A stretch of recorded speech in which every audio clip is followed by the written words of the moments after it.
Hi, this is Mel Allen, editor of Yankee Magazine. Black flies, we call them no-see-em, so you can't really see them, but they're crawling through a bear den in the back. Hi, I'm Mel Allen, editor of Yankee Magazine. Sometimes the most beautiful places slip beneath our travel radar. Today I want to tell you about one of those places, the Last Green Valley. It's 1,000 square miles of woods and forests and farms, and it's tucked between the Quinebaug and Shetucket Rivers, and is bordered by Providence and Worcester and Hartford, all these urban areas. But in these 1,000 square miles, over 70% of what you see is going to be farms and woods and fields. I spent a few days there not too long ago. I want to tell you some of my highlights.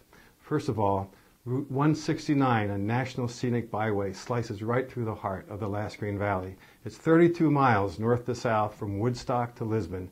And along those 32 miles, there's so many places you'll want to stop and just linger. For instance, you won't have a more memorable dinner anywhere in New England, I think, than at the Golden Lamb Buttery.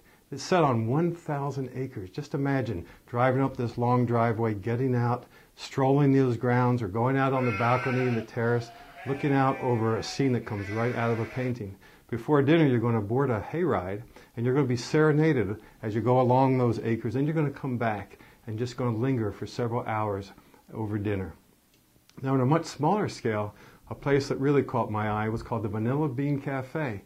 Now, Route 169 is a favorite of motorcyclists, as you can imagine, with its scenery and winding roads, and it seems that all of them stop here at the Vanilla Bean Cafe. They come to check each other's rides, to have coffee and sandwiches, and the best lemonade I've had in a long while that's spiked with fresh ginger.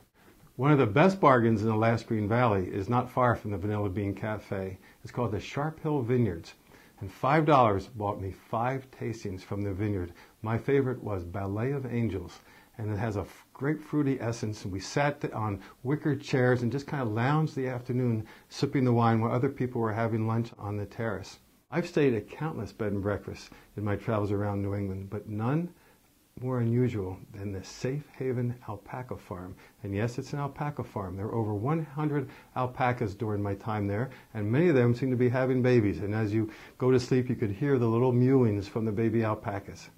So if you like to get out and explore, and especially like wide open places and intimate cafes and surprising restaurants, my advice is to get a good map, go to the Last Green Valley, get lost, don't worry about it, and go to yankeemagazine.com, where you're going to find out lots more about the Last Green Valley and lots of other travel tips. This is Mel Allen from Yankee Magazine.